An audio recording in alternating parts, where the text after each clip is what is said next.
Yes, because they're practicing American capitalism, society, cultural. That's what you're supposed to do in America. How do you succeed here? Is that they're doing the American dream. That's the only thing that feels safe for the parents. Yes. Right? For the child, is the safety is how can I talk about my emotional experiences?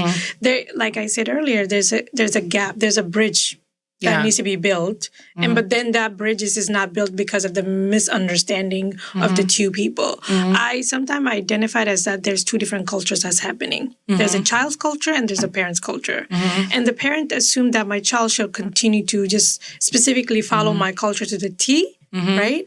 Or they don't not bring in this like outside culture because that's wrong, right? Because that is challenging their perspective of their world, what they know, right? And not to say that understanding emotional instability is not something that is talked about for the parents. Yeah. Right? That's like you deal with your emotion, you just pray about it, right? Or you leave it to God to take care of your other emotional distress, but you have to do what you need to do day to day in order for you to be successful. And we are rolling and rolling on backup and audio. Okay. All right, I'm going to mute myself and take it away. It's the end of the weekend, but I still wanna turn up. Yeah, I still wanna turn up. Hello. Welcome to Therapy Rebranded, where we're consistently inconsistent. Ding. I am without Rachel today because she is celebrating a family holiday, but I have a wonderful guest, Dahabe. Hey. Here. She has her own podcast called Difficult Conversations. Yes. And she's a therapist who works from a De-Colonized perspective, which I really respect. Tell us a little bit more about kind of what you do. I work as a trauma-focused therapist, mainly that I kind of do a lot of somatic works as well as EMDR and Anchor. It's called Air Network, but Anchor now we rebranded to differently. So which is kind of, it's similar to family system therapy where you talk about parts. So I practice from that perspective and to just kind of allow that individuals don't have to be re-traumatized by the experience of therapy, being able to kind of process their trauma from a very safe and process and desensitization perspective. And so that's partially what I do. That's awesome. I actually just finished with my therapist who I was doing EMDR with on and off for years. And I felt like EMDR got me to a place that talk therapy couldn't. Absolutely, right? So before we dive into more things, we're going to start with our Reddits. Okay. So basically, I'll read a Reddit and then we'll just discuss it. Okay. Let's discuss it. Discussions. Exactly. My grandmother shared a painful family secret with me, and I don't know how to react. I must start with some backstory. My 27-year-old male grandmother, 84, female, is originally from Chile. My grandfather, who I never met, worked as a lawyer and represented a left-wing party when the military dictatorship was established in 1973. Shortly after that, he was taken in for questioning and never seen again. It was determined only decades later that he died under torture at the hands of military agents. Though his remains were never located, my father was barely 2, my aunt was 3 or 4, so they barely remember their own father, and I didn't hear much about him growing up. It was like my grandma chose to to close that chapter of her life. She found a new partner and left Chile with both of her kids 2 years later. This partner, who's now deceased, is the man I grew up calling Grandpa. Side note, he and my grandma were never legally married because my bio-grandfather's death certificate hadn't been expedited, so she was technically married in Chile. Her husband was considered, quote, missing. Well, yesterday I stopped by my grandmother's house to see how she was doing. She's independent and still lives by herself. And as we were talking about some random stuff, I showed her a recipe of a Chilean dish that I was thinking about cooking. And then she said something that caught me off guard. She said, "That's what I served to the men who killed your grandfather." Sorry, I gotta say that again. She said, "That's what I served to the men who killed your grandfather." And I didn't know how to respond. She had never mentioned this to me before. She then proceeded to tell me that when the officers came in to take my grandfather for questioning with the excuse he'd be back by the end of the day, Part of the group stayed behind her with her and the kids. I'm assuming it was to conduct searches if his interrogation led to something or to prevent her from getting rid of incriminating stuff because they didn't know if she was, quote, an accomplice. She said she was cooking lunch when officers arrived. Then in minutes, he was taken, and some of them, these strange men, stayed with her, and she, trying to act polite and to disguise her desperation, asked them if they would stay for lunch. And they said yes, and ended up eating her food like they were guests. The food she was preparing for her husband, that killed me. I never knew that. I mentioned that my dad never told me about this. She said my dad doesn't know. He was there at the house, but was too young to remember. She said the officer stayed put for 4 days, sleeping on the couch, always denying to tell her when my grandfather would be back. It was supposed to be an interview over a couple of hours. She spent all this time cooking for them, practically held prisoner in her home with 2 small children. And when they finally left, she knew immediately that my grandfather had been killed, as in the officers were dismissed because the superiors told them my grandfather couldn't give them anything of value. I'm very touched by all of this. I never really thought about what she read through. My first reaction was shock, and I didn't quite know how to respond, but she changed the subject shortly after, and I didn't know how to approach it again. I wonder why she chose to say something to me now, after all this time, and something that even my father doesn't know, and I don't know if I should tell him or not. She didn't ask me to keep secret. I just feel it would be some sort of betrayal of her trust to tell him. Most of all, I don't know how to react when I visit her next. Should I approach the subject again or pretend she never told me anything unless she brings it up again? I appreciate any advice. Wow. What do you think when you hear that? That's a lot. That's also big advice to ask for. I know that's a lot to process on his part or her part, whoever the person is that's writing this. And I wonder, I would be curious to ask too. Yeah. The grandmother, yeah. Yeah. So if you were told something intimate or personal by a family member, would it be normal in your family that's fair game to share? No. I mean, the thing is that unless they're saying, I think there's something should be also kept respectfully private, right? If somebody is kind of sharing their thoughts and feelings with you about something and they said that they haven't told anybody else, that's automatically giving you that this information are not supposed to be shared, right? And I think that's part of you as a person having integrity to kind of say, okay, I shouldn't be sharing this because they're saying that I must be the privileged to have this information. So telling somebody else about it, that's kind of breaking that. And I would think so. I don't know if I would do that myself. Would you bring it up next time you saw her? I would. Yeah. How do you think you would start that? I feel like that would be hard. It would be hard. And I would start with wow, Grandma, that must be really hard for you to go through that, right? It also depends if she remembered talking to me about it. So I'll be curious about that first. Do you remember sharing something with me last week? And asking her that and testing the water first before I kind of jumping into the curiosity of knowing more. But I think I would start with very soft and then eventually moving to understanding what really happened because I'm curious to know.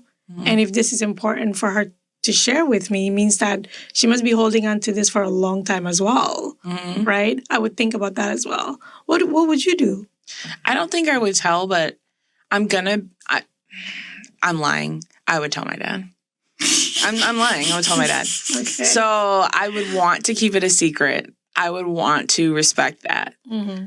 I feel like it would be such a significant piece of family history and context that it would be hard to hold. Right. I don't know. Note to self, Javay, don't hold water. Are you guys getting the read from this that the girl or whoever was it a girl? I think it's a girl, yeah. Yeah. I do too, because I guess what I'm wondering is, are you getting the read that she thinks it's scandalous that her grandmother cooked dinner for these men or a betrayal or wrong in some way? No, I'm getting the read that how sick my grandma must have felt having to do that. Okay. I don't know. What is your read? I think is she's just need to understand what happened, right? Yeah. The longer I have these people around, the more I can fish out more information, right?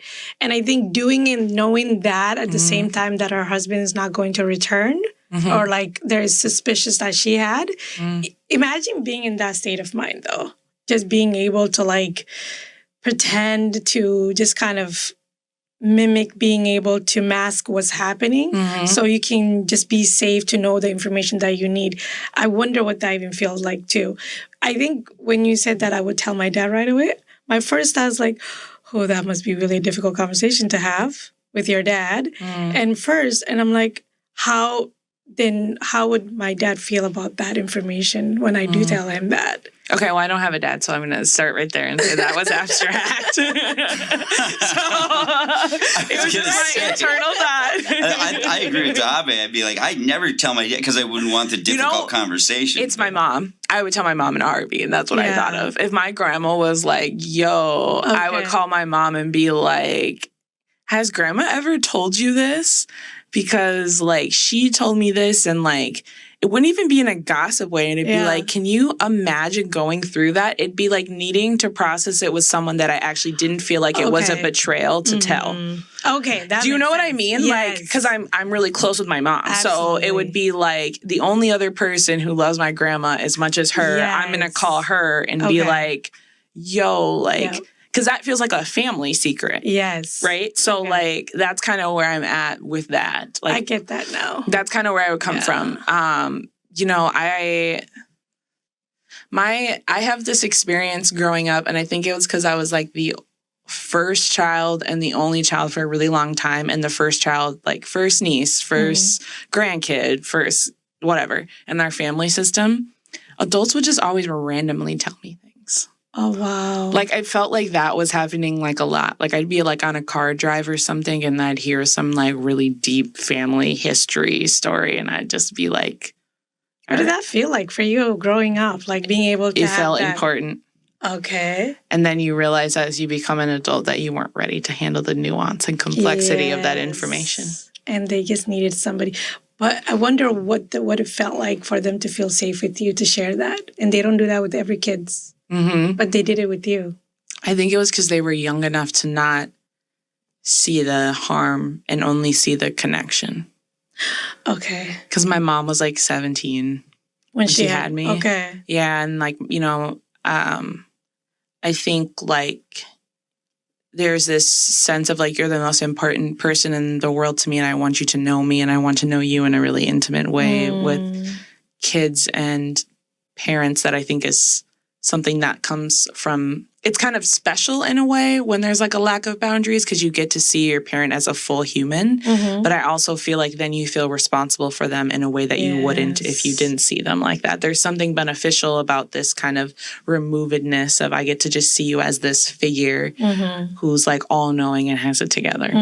There's like safety and security in that as a kid, and you like kind of need that delusion. And so you get to the point that you can process that your parents are just people. Exactly. So I think it was hard, but I felt special in the moment. Right. I'm this kid who has this viewpoint and insight to the world that other kids don't get to have, and it's because I can handle it, or because I'm smart, or because I'm cool, right? Like, which is not real. They just needed someone to talk to. Usually as a child, we want to be the part of the adult club, right? And I don't know why we wanted to grow up so fast, but we want to be part of that. And if you get the opportunity to be included, that feels good as a child too. But then, like you said, when you look back at that experiences from the frame that you're in right now, it's like, well, I wish I had a little bit of less of that, right? Then, like, so I can explore the inner child of me, or the fun part that doesn't have to hold so much of space for this information that my brain is not able to comprehend. 100%. Right? It's I can see why the both world can be occurring for you in that way. Yeah. Well, and I also think like as a kid, you're like, until you reach a certain age, your parents can do no wrong. So you're not even having like critical thinking around whether this is right or wrong. It just is. When was that broken for you? Like that, when you're like, okay, I can... Probably like 11, like 10 or 11. Yeah. My dad was still around. My dad passed away when I was in high school. My dad was still around, and he was like, the facade was kind of gone. Like I remember like there was a lot of conflict over like months because we weren't really talking. And when I like had this reconnecting conversation with him, he was like, it was the first adult who ever cried in front of me and like cried because I was mad at them. Not just like cried because life happened, cried because I, quote, made them cry, which as an adult, I'm like, you were feeling shame and that's why you were crying, right? Exactly. But as a kid, you feel so impactful. Like, again, this is me doing this. Yeah. And so there's a sense of like self-blame too. It's like, well, how come did I do that to my father? Yes. Right. Yeah. But he was crying and he said, I'm just trying my best. I know it's not good enough. Like, I don't know what, like, I don't have better than this. Like, I'm not well, basically. Yeah. And I'd never in my life, like, that was like, it was shattered. Wow. Like, oh. But it also gave me permission to deviate young from the norms and expectations in my family system. Because in my mind, I was like, you don't know what you're doing either. Exactly. You're imperfect as I am. Yes. Yeah. So that, again, it made me who I was, but it was like a rough path to go. Yeah. So to transition to just talking a little bit about you and why I really wanted to have you on, I'm really interested in the concept of your podcast, which is called Difficult Conversations. So could you share a little bit about that? So our podcast is called Three of Us, Three Oromo Girls. We talk about topics that are not really talked about in Oromo community, in East African community, East African Muslim community, actually, in a sense of mental health, relationship, financial challenges that couples deals with, lack of boundaries. So basically any things that we know we struggle with, but people don't talk about it generally. And there's an assumption that everybody's just kind of got their life together from the outside, but internally everybody's struggling. Right. So the way that our podcast is just kind of creating a space for the beginning of the conversation to occur, so people can reflect on how this is affecting their own day-to-day life. So if you're interested in kind of understanding how the Muslim world and Muslim families are navigating their relationships, that's what we talked about there. Well, that's actually a big part of why I wanted to have you on, because I work at a hospital on inpatient with adolescents who are in mental health crisis, right? And I do the family component. And, you know, I think that I think it's like across culture mental health stigma. There's not a single culture, including like, I would say white Americans who don't have like some stigma around mental health, mental illness, mental health treatment, going into a hospital or medical system, which is valid.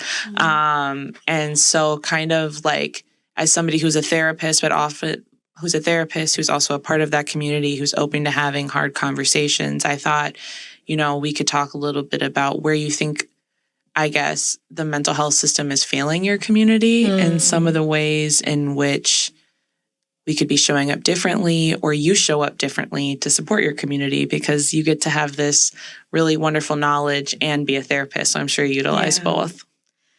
That is a very strong, big question in a sense, because it's a question that needs to be talked about. Yeah. I think a lot of it is the level of not understanding the way that family are moved here, right? When you migrate from a different culture and countries and situations, your adjustment to those environments is going to be significantly harder, right? Your parents, the reason why they moved is different than the way that you're growing up in this country if you were born and raised here. And sometimes there's a gap in that. Not even sometimes, really, there's a huge gap between parents' goals and the child's experiences, right? And there's not communication happening, right? And the stigma is lack of discomfort, right? There's a significant discomfort, not lack of it, but discomfort, ignorance, right? And fear of knowing that this thing is going to be attached to their child for the rest of their life, right? It's kind of like a label that they are afraid of that they don't even know. Yeah. And so what happens is that adjustment of that, right? Parents are also struggling with mental illness, but they don't know how to name it for themselves. And their child is the only one who has the experiences and exposures and social medias and knowledges to kind of say, I don't like how I'm feeling, right? I want something else more than just kind of actively living the way you are. Because for the parents, they're like invested in trying to create stability for them, that the emotional stability is not part of the conversation. Okay. Yeah. So it's a lack of cultural understanding is what I'm hearing from the people who are showing up to support the community. Yeah. So there's a couple things that come up a lot when I'm on inpatient. I work with East African families. Okay. If I can build rapport specifically with the girls, it's a little bit easier. I don't know why. If I can build rapport with the kids on the unit, I get one version of them. Then they tell me before session, I will not be showing up like this in session. Yeah. And I'm like at all? And they're like, at all. Yeah. Like, I will not be like this in any way. Yeah. And if I really get into like the depth of the conversation with them, often they'll have trauma, don't want to share it. Yep. And this isn't specific to your culture. There is a lot. Across culture, people don't want to share their trauma with their parent. However, the showing up in the room as like, even though I'm in mental health crisis, as the best, most respectful version of myself and like centering that is specific to several cultures, but I noticed it a lot in East African culture of like, I'm a hot mess, but let me just pull it together quick before I go into this meeting for my family, which is such an interesting thing because I'm trying to get them to lean into vulnerability, show up as you are. And they're like, you don't understand the consequences of that. Yes. Don't ask me to do that. I'm like, great. Stop that very early. Yeah. So then it's negotiating and mitigating with the kid. Okay, you're not going to show up as American you or however you decipher or describe it, right? Yeah. You want to show up in your cultural context. What do you feel like you could ask for that would make your life better within the context of your family system? Like, how can we kind of talk about this, whether it's like, I need you to understand more about like why, like maybe suicidal ideation, or I need, you know, this thing, this flexibility in this one little area. And it's kind of this like unwillingness on the kids' part to talk about having different values than their parents. Because you're not supposed to. Yeah. Yeah. And then the parents, when I work with them, they're often very focused on their child's stability and outward. I like loved that you used that word, but stability and like outward performance. And what I mean by that is like the way that they perform at school, and not even in like a vain way, but in a like, I'm afraid. Like, if you can't do this, how are you going to do life? Like, if you can't do school in America, how are you going to do life? Right, because that's a measurement of success. Yes. Yep. And so, like, they're like, I believe you that these things, like, oftentimes they buy into, like, I believe my kid that something's wrong and they're struggling. I believe you that something's wrong and they're struggling. But I don't want to focus on their feelings. I want to focus on their success. Yes. And that's, like, we often hit a wall with that. Yes, because they're practicing American capitalism, society, cultural. That's what you're supposed to do in America. How do you succeed here? Is that they're doing the American dream. That's the only thing that feels safe for the parents. Yes. Right? For the child, is the safety is how can I talk about my emotional experiences?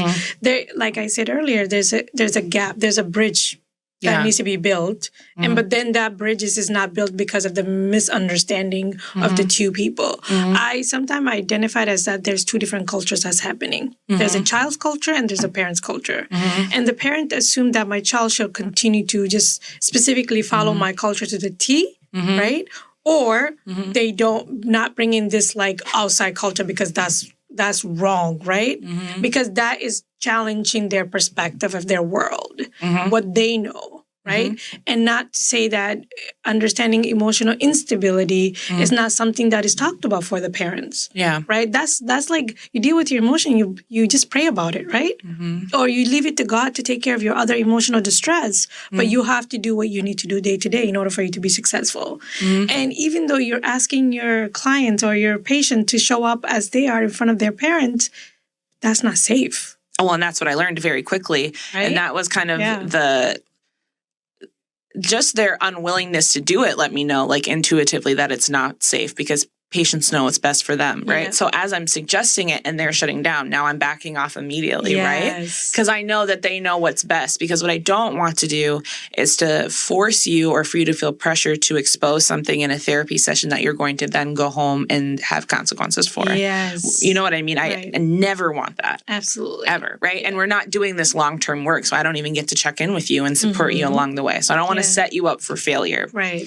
But it's like, a lot of these kids are saying to me, what's wrong in my life, they're not using this language, so I'm summarizing it as a therapist, but what's wrong in my life is I'm emotionally alone in a lot of ways. Yes. That's what's wrong in my life. Like, I have stability, like, my parents provide for me. There's always tons of people around. I'm emotionally alone. Right. And they feel hopeless, and that's shifting. Yes. What do you think when you hear that? I hear it all the time, right? I work with these kids that you described. Yeah. And the emotional loneliness is like, for them, I would say, is probably the things that a lot of people don't talk about it. And then there's a shame attached to that you're not supposed to feel that way. And so having the space to normalize talking about that for them is probably the biggest thing I do as a therapist for them. Yeah. Is to name that, right? Loneliness is something like, what are you alone for? Do you have support at home? I do, but I still feel alone. I don't have support at school, right? The peers are not the same how the parents are expected. But the parents' understanding of emotional loneliness is not something important to the parents because they know how to survive, right? Because they moved here to survive. Right. And their angle of how to live here is to just survive, to like, I have shelter, I have food, and I have all the things that my kids need, and they're safe, and that's good. That's all the survival checklist. But the emotional loneliness, even for the parents, is a foreign language. So it's like, how do we talk about that is the nuance that we have to do in therapy. Well, it's interesting, though, because this is veering from your community and just talking in general about parents right now. But like, specifically, like, white Americans, like, often feel more comfortable sharing and like taking up space because they've been conditioned to feel like they're valuable. Yeah, right. So they feel good about taking up space and sharing.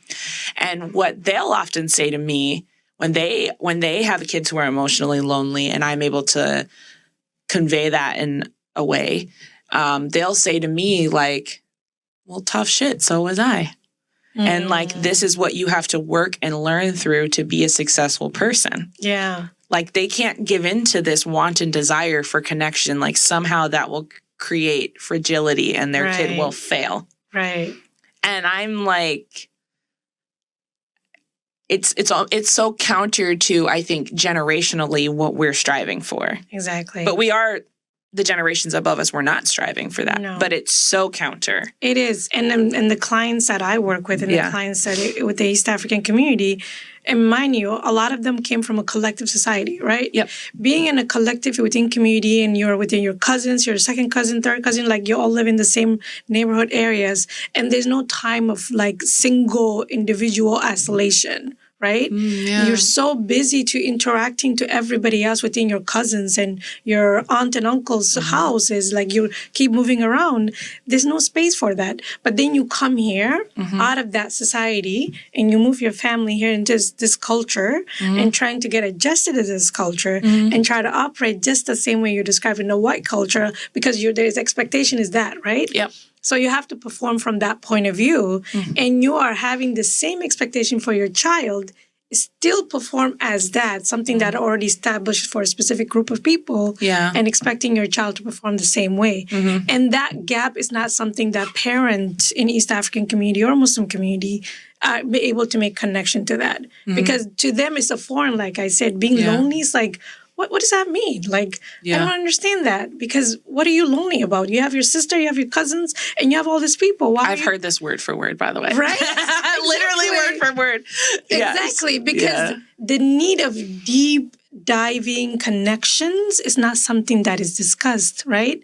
Automatically being around people should be enough. That's what's being told. Well, it probably is enough when you are around people and you have a massive community, but not when there's a family of 8. Yeah. You know what I mean? I think it's different. That's true. It creates this different, and this is, so, you know, I get dads all the time, strict. I'm not strict. Yeah. I let her do blah, blah, blah, blah, blah. And I say to them, I started saying this, and I say nothing about like what the kids said or anything, but I say, your kids didn't say this to me. I don't know if they feel like this, but I often see that children of immigrants are comparing, when you say like, why would they expect that? Why would they want that? Why would they think that? They're comparing your parenting, not to parenting of other people in your community, but to parenting of like American white parents and like what their kids are getting and what their kids are seeing. And it's not that they're getting anything better. I'm not trying to say that, but some of the things they're asking of you, it's what they're seeing in those relationships. And they're kind of like, that's foreign. What are you talking about? I don't resonate with that, right? That's for them, it's like that. Again, it's that discomfort. It's that difficult conversation because their mind is not able to align with that. So where do we start bridging the gap? Like, I can't do that in 2 sessions, right? No. All I can do is help people get set up with services so that when they go into the community, they feel less alone. They have you or somebody in therapy that understands them, can talk to them, help them negotiate whatever they're trying to negotiate with their parents, whether they get to go to their cousins on Saturdays now or something, whatever the thing is that they think is going to be, okay, you don't feel vulnerable with your emotions. What's something tangible you can ask for, right? And often kids have that thing. This would make my life so much better if I could. And it's often minor. It is. It's about being heard. It's validation. It's just validation. It really is saying, I'm so sorry that's what you have to go through at school. And I don't think I'll ever understand your life at school because I've never been in your shoes, right? It's as simple as that. And I do wonder, I want to ask you, like, when you do suggest to the parents, like, continue therapy outside of here, how did they react to that? They are often willing for the kid to go to therapy, but they don't feel like they need to be there. So, like, it's a lot of, like, and I don't even know how much of it is being polite to me and then, like, I'm never going to do this again, right? Because there's also a piece of that, right? Like, and that's also not cultural. I'm sure there's plenty of, I think at least more than half of like recommendations don't get followed, which is actually fine. It's your choice, right? We're kind of we're giving you the full gamut so you can choose and use. And we even will like send it home on pieces of paper when they discharge, like, well, in case you change your mind, here's the number. Because like, it's also an assumption that anybody would be able to go to Google and find a competent therapist. Like you have to be trained. You have to be a therapist kind of to spot a competent therapist on a site. It's very, very hard to just be like, good therapy and see that. The most frustrating thing as a therapist, I'll tell you, is finding a therapist that in line with individuals based on what they're looking for. Like we were talking about earlier, like if you're looking for EMDR therapist, you have to keep like diving inside the ocean trying to find that pearl one EMDR therapist who is certified. And sometimes you're like, I want a person of color who is EMDR therapist trained, right? And when you have that specific design of a person that you're looking for, it gets harder. I do wonder what happens when patients, when they return with the same family and they don't follow through your recommendation. Do you ever get to experience that with a lot of the... Oh, yeah. And what is that like for you as a therapist, and what is that like with them when you're trying to coordinate care? Yeah, I think for me, kind of first things first is, well, even backing up, I'm always like laying the groundwork. First of all, I often call it a family meeting, not family therapy. Good. So I call parents and I say, do you want to have a family meeting to talk about how your kid's doing in the hospital? Yeah, it's good. Bought in. Good. Bought in immediately. Yes. So people are like, oh, yeah, of course I want information on how my kid's doing. The word. Yes, exactly. I do want information on how my kid's doing. Absolutely. Great. So then they come in and then I'm like, these are the 2 things we're going to talk about. I want to talk about how they got to the hospital and then what do we think they need to be successful when they go home going forward. And so, like, I'm also setting the stage immediately. Like, this is what we're talking about. This is what we're sticking to, kind of thing. So then, because it's like, people are scared. Oh, yes, of course. Like, and they're in a very vulnerable spot because they feel like you're going to judge them as a parent. Yeah. Like, my kid's in mental health crisis. You must think I'm doing something wrong. Yeah, you know, not that the world is like upside down right now. But like, thank you. Exactly. Yeah. So then, like, if they were to come back, I probably wouldn't even broach the subject of, like, you didn't follow through. It would be like, how did it, like, how was the time between when you were here last and now? And, like, what are the things you tried? And then probably just re-prescribe the same things. Like, I'm not even going to do the, like, well, this would have went differently. No. Right. No. Yeah. You thought you came up with a plan. Right. It's not naive that you thought that the hospital itself was a treatment and they should be fine now. Plenty of people feel like that. Absolutely. And don't understand, like, the longevity of mental health work. Yeah. Like, oh, they went in for 7 days.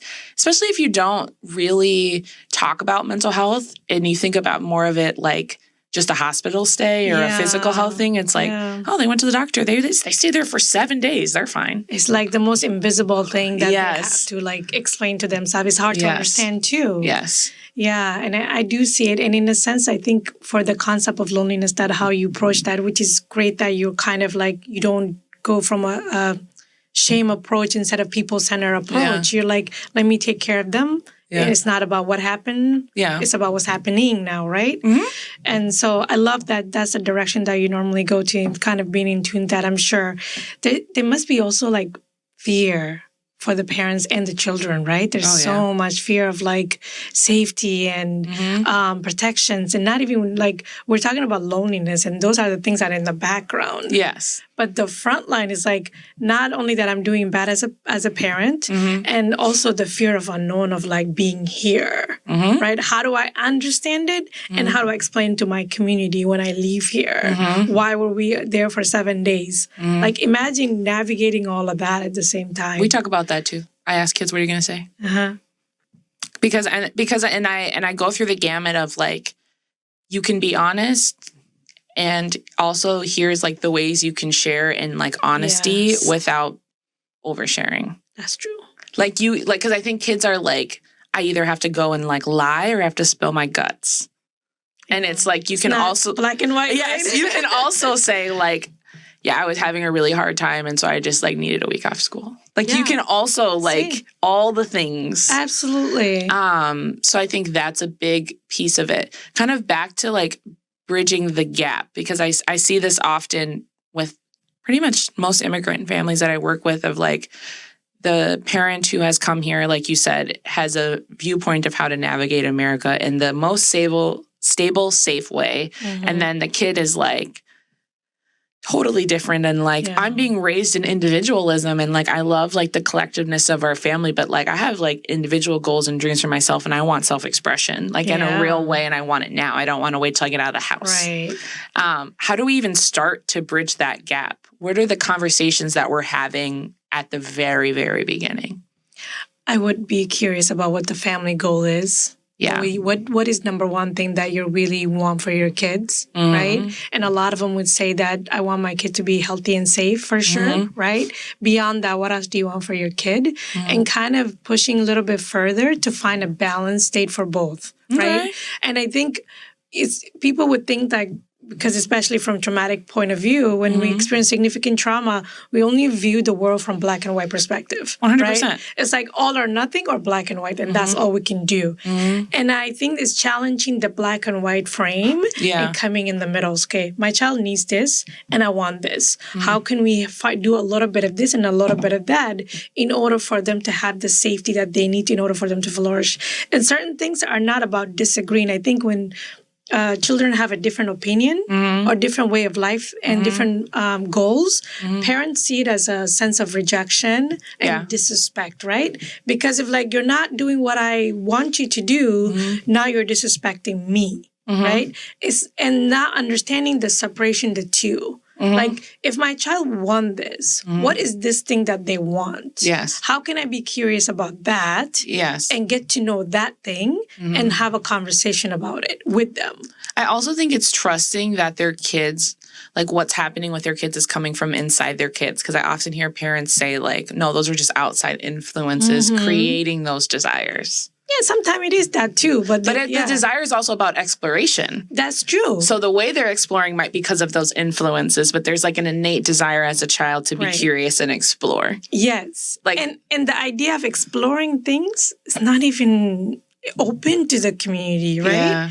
It's like, I think people only explore an environment that they feel safe in. Of course. Right? It's a luxury. It is a privilege. Play. Yes. Play is a privilege too. It is, right? Yeah. And I think understanding that level of that experience is like, wait, I don't even know what that means.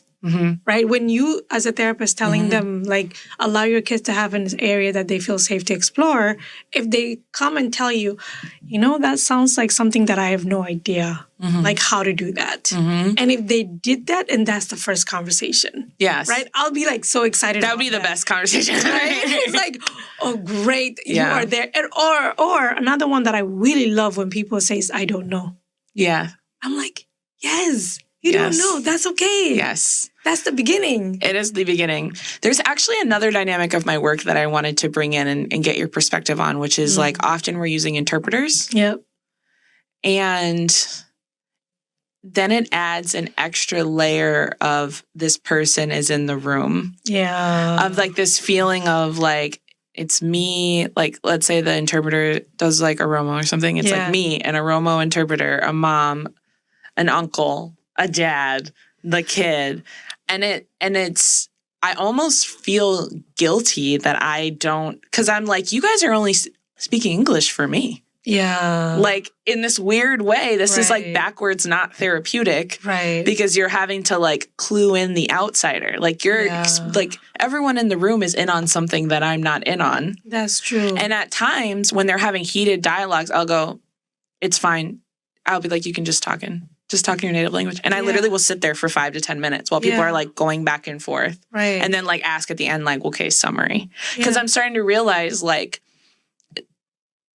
this conversation needs to be had, and it's more important that it's had in a way that feels comfortable for the family system that it is for me to be exactly clued in on everything, which I couldn't do if I was doing a long-term therapy. Again, I'm in these short settings. Yeah. But it's that, but then it's also like, I feel nervous they're going to know the interpreter, or feel like the interpreter knows them, or someone in the community, or that there's going to be something. I know. It does happen. And I feel sad that like, there is just this innate lack in the services that people are getting if they're not native English speakers. Like there just is. It's the decolonization perspective, right? Yeah. Like how do we frame through it? The thing about interpreter, even though it helps family, and I understand the perspective, the reason to have it. Yeah. But I also believe that there's a lot of things that get lost in the translation. Always. Right?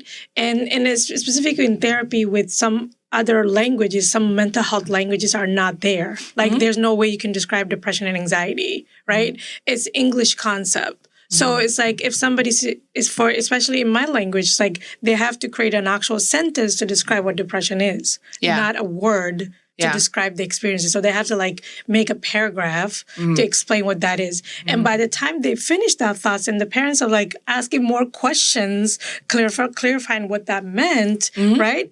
It takes that 15 minutes and it's so kind of you to kind of just let that be the conversation. Yeah. So the other family member can get clarity about what you're asking them or what you're being curious about. Yeah. I also don't use terms. Like I don't use depression, anxiety, like diagnosis. Like I try really hard to like, how would I've been actually working hard on that, doing that in my personal life too, like not calling people narcissists, like all of that of like, what am I trying to say? Because I feel like often when you're just throwing out terms, especially terms that are used often, they're like devalued. Yeah. Like there's a colloquial meaning to it kind of. But what are you touching on? Like, what is the thing, the behavior that person's exhibiting that makes you think they're a narcissist? Talk about that. What is going on for them? I'm not going to say they have anxiety. I'm going to say they feel panicked and their body is scared when they're at school. Yes. That's what I'm going to say. Yes. Because, like, also, why am I putting it that. on not the mental health person to translate it? Now the interpreter has to figure out how to explain anxiety? Yeah. That's a huge ask. Even that is like, what does that mean? That there's, like, are they sick, right? If Yeah. you're describing the physical experiences. Yes. The somatic experiences, that's what you're telling I am, because I want them to go, are they sick? And I go, kind of. And then I can say, like, the thoughts that they're having, or like the experience that they had, or this thing or whatever has resulted in they actually do get physically sick when they're at school, because you're trying to connect it to things people understand. Yes. I understand a stomach ache. Absolutely. Okay, so if they take this med before they go to school, then they might not have a stomach ache. Right. That's a lot easier to understand. This sounds like, have you read the book called The Therapy from Decolonization Perspective? Oh, you got to read the book. All right, I will. And the book is very, take care of yourself as you read the book, because it's very harsh and very about the system. Yeah. Right? And I think that's some of the things that she says in the book, is that how can we not pathologize every experiences of individuals and talk about the situations that the persons are going through and talking about the emotional experiences, especially from indigenous perspective, right? And not trying to frame it from like colonization perspective, which is kind of calling somebody this label, that label, that label. It's like, what is their somatic experiences in that form that's making them to feel what they're feeling emotionally. Right. So I love how that you're like already there and trying to like implement that as part of your work.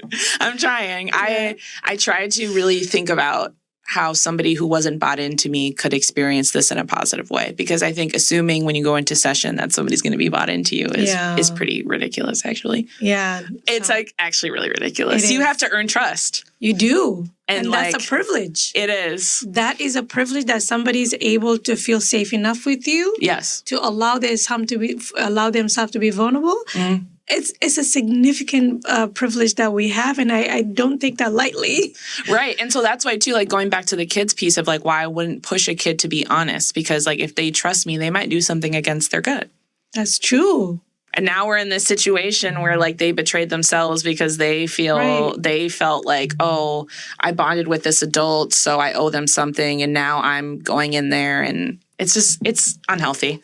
It's also, you might be the first person who is teaching them about ways to communicate for themselves, for their own safety. Right. Right? Like, who else would tell them, you don't have to fully say everything. Yeah. You can just say that, you know what, I just wasn't feeling well. I'm just going to stay home for 7 days. And that's what I did. Yeah. You might be they might be their first experiences, how to listen to their body and the information that needs to be told to people and that they're not ready to share, and kind of understanding that that is huge for them in that space, especially coming from the immigrant experiences too. So Yeah, totally. I want to end on this. So in terms of difficult conversations, around like friends, family, have you been having difficult conversations because of the political climate? The current one? Yes, the current one. Is that something that comes up in your personal space or sphere? Is that a difficult conversation that you veer from? Like, I feel like I'm in my very cocoon isolated world, and I have specific people that I talk about how the way things are right now. Yes. But I can sense there is so much of physical reaction and fear around what's happening right now for many people. And I do want to validate how everything is. And I feel like this is the first time a lot of people are talking about cultivating community and fostering in communities within our own areas that we live in Minneapolis too as well, to recognize that, you know what, in my apartment building, there's 2 people that I know that looks like me. Maybe I need to go drop off some cookies that I made, right? Yeah. So it's like making connection based on that. It's not, the cookies is just kind of introducing yourself. Well, yeah. Right? Next time you're like, hey, I'm making something that you liked. Come over. Let's have dinner together. Yeah. And that's fostering community. And I think we are talking about it, but I can sense the energy for everybody. It's like very defeated. Yes. And very sad in this moment that the impact of what's happening and how fast it's happening too. It's not just one experience, it's multiple experiences.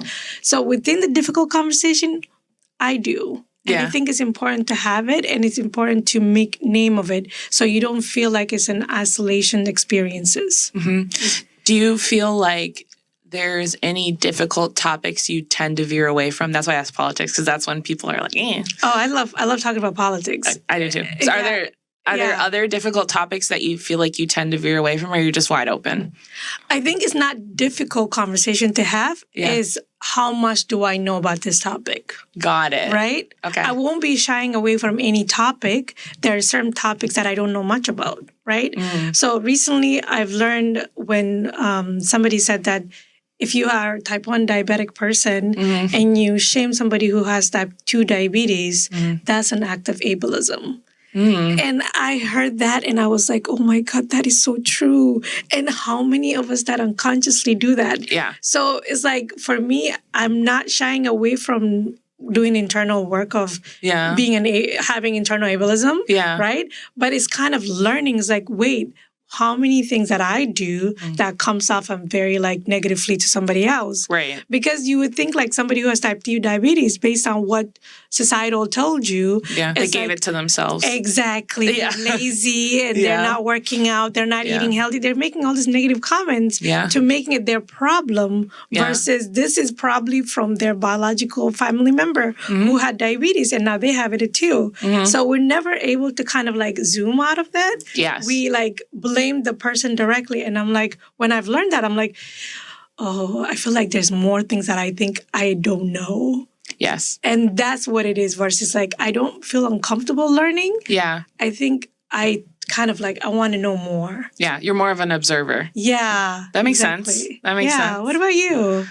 No, I don't stray away from difficult conversations. I'm pretty confrontational, actually, in terms of just like being direct about how I feel. And I do think that like a lot of people in my life generally feel similarly. Like there's a dislike of Trump, maybe, right? Yes. Not maybe. There is. There is. There's a dislike of Trump, but like feelings about what should have happened or who we should support or what like the future of maybe like the Democratic Party should look like. Yeah. Vast differences.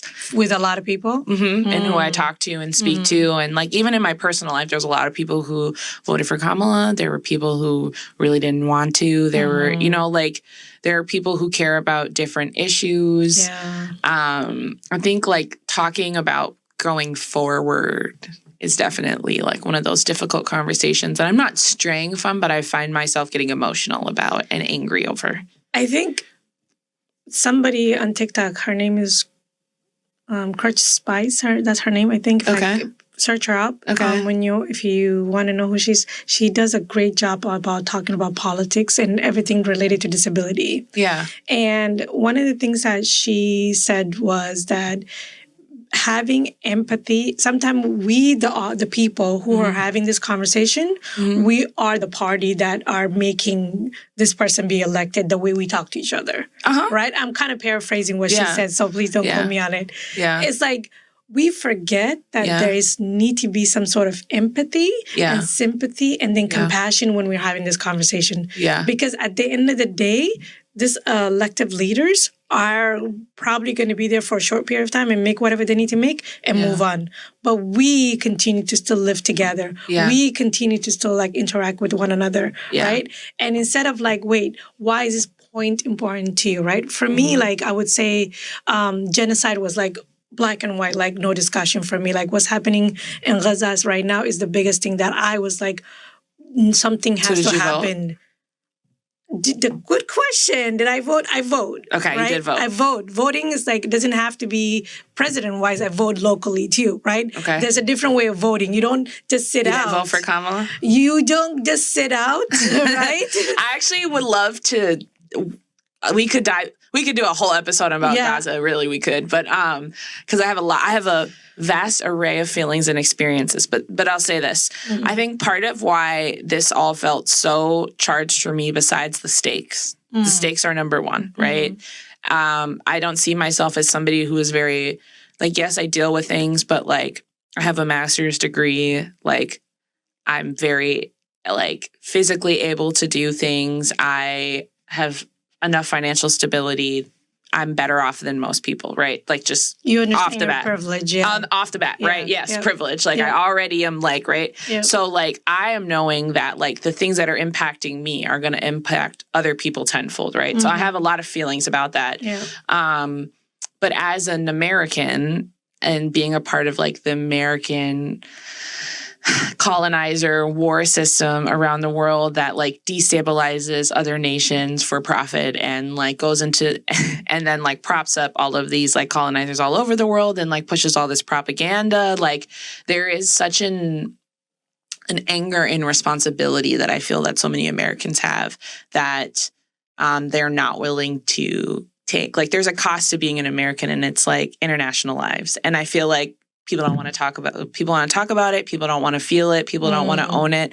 And so I think like I was lacking a lot of empathy throughout like this kind of election cycle because I felt a lot of anger at a lot of Americans. Like I really did. Like I felt like they were sitting in their privilege and they were unwilling to acknowledge it. Like they were unwilling to acknowledge the way that we all contribute and benefit off of like this fucked up system. And so it was a tough time for me. I felt very angry. I'm still angry. Yeah. I think I'm grieving more than anger, right? But I did vote for Kamala. You know, that's good. I'm glad that you did, because I feel like for me, what was important was like watching. The least thing I can do is that I need to vote locally. No, right? absolutely. Right? The least I could do for the local system, the school here, and people, the experiences that's happening in this state is something that I could kind of fight on if I can't do the big picture. And the big picture is like, please say something and do something so I can vote for you. Just don't kind of try to sugarcoat anything for me, right? And that's what, a lot of that I felt. And I can sense that you want to have like a rebel to that too. But like, there's nothing happening. And I felt really, I don't know, I felt debilitated in this election. I've never felt debilitated in an election in America. Yeah. This is the first time I felt like I had my mail-in ballot vote. Yeah. I had it from the beginning. I waited, like every week I wait. Yeah. I'm like, please say something. Please say something. Like I waited. I literally sent it out a week before. Wow. What I was actually going to say wasn't actually revolt. It was actually me saying that I listened to Amanda Seal's podcast about... I love her, by the way. Yeah, her reaction to the election. Yeah. And she made a really good point, which I hadn't considered that I was kind of like a duh point, which was that like Kamala spent way too much time trying to get middle America white voters and not like getting all of the other groups who wants her to. Who want her and would have supported her. And like, you know, like for instance, like being against Israel, like that would have been, or saying, not even against, we're not funding this anymore. That's it. Right? Saying we're not going to fund this genocide, right? Like, yes, that would have lost a bunch of people. But like part of the grassroots movement or like part of what grassroots movement or what part of what people could really benefit from is like, how do we like get people to the ballot boxes that have never voted, that don't vote, that aren't allowed to vote, that are, you know, because they're felons or all of these different things or different like immigrant communities that don't feel heard and don't show up to vote. Like barriers, there's so many other different besides white middle America that she could have went for and empowered and she didn't. And I thought that was a great point because I'd never considered it. Because I a lot of time the anger and the grief comes from being ignored and being rejected, right? Yes. And I'm begging you to listen to me. I'm begging you. I want to do the things that you said you're going to do. I want to be able to support you. But you're telling me that you're not going to do anything for me. You're not going to help me. Or you're not even listening to me. Yeah. Forget about doing things for me, but you're not even listening to me. Yeah. And that itself is what a lot of people felt, and including myself, is that in these experiences. And that's not the grief. And the other part is that in some of it, I cannot stand the current president because I feel like he sabotaged her in the most way, even with the opportunity that she has. Like he would have left earlier instead of leaving in June or July, like such a short time for her to do anything. And I'm like, he knew what he was doing. I'm more mad about the way he played this. I don't think he wanted to leave. I think he got pushed out. Yeah, he didn't want to leave. Exactly. Yeah. But he was pissed. It's like, in a sense, like, why would you have to be selfish like that? Like, you can't continue to want to have the power when you can't really actually functionally doing it. Yeah. Right? Yeah. And so it's like, I don't know, that felt like a little bit of selfish. And it also kind of felt like for the rest of us who actually voted for him to be in the office, like F you kind of thing. Like, I'm going to do what I want and when I want and how I want it. And before I leave, and this is how I'm going to do it. Yeah. It's like, I felt rejected by that too, but that's why I'm saying like it's a grief. It's probably a grief that's going to take the next 4 years to kind of process. Yeah, I would say. And what I do like is the notion that I love this notion of you don't just get my vote because the other guy's so bad. Yes, I do like that notion. Yes, I do, and at the same time, as a person who has a lot of privilege, who literally grew up in America, I do feel like I wanted to vote for the party and the person who was pro, like, women's rights in terms of, like, abortion. Like, that wasn't even that was not even, like, a question, right? Yes, but that's what I'm saying of, like, because the other party was so anti it. Yeah. I was like, I can't. I don't even care if you're not doing all of the things I want you to do. I'm more afraid of this unknown. I will actually take the shitty status quo than whatever Trump is saying. And that was a lot of my voting, right? Is this feeling of like, just imagine if there's more states where it becomes illegal to have medical procedures that happen to be abortions. Imagine it's going to be harming the most of people who don't have the support system that it is. 100%. And so I think that even that, right? Because like the magnitude of the concept of grief, it comes in multiple forms. One is that. Two is understanding of what's happening continually to people of Gaza, right? Is kind of understanding what's happening in people of Sudan because of it too. Understanding what's happening to people of Congo, that too, right? And all this aspect of dysfunctionality and significant human life not be mattering for these people is the anger, like frustrations and an inability that like sometimes that feels hopelessness into the world. Oh, for sure. And then you kind of have to zoom in by saying, okay, what do I know about my neighbors? Yeah. Who do I know my neighbors? Not all of them. Exactly, right? Not all of them. Exactly. I don't know all of them, but right? Who do I know that I feel safe enough to just kind of have dinner with sometime, maybe tea with sometime, right? Because if I can have a conversation with that neighbor, maybe the changes within my community would be safer enough to be able to handle the biggest things too. Absolutely. Yeah. Well, thanks for talking about that. Absolutely. I loved having you on. Oh, thank you for having me. This was It's been great. amazing. Good. I'm glad. All right, guys. We'll see you next week. Bye. Where are you? Where are you? Where are you? Where are you? It's the end of the weekend, but I still wanna turn up. NBC. No relation to NBC.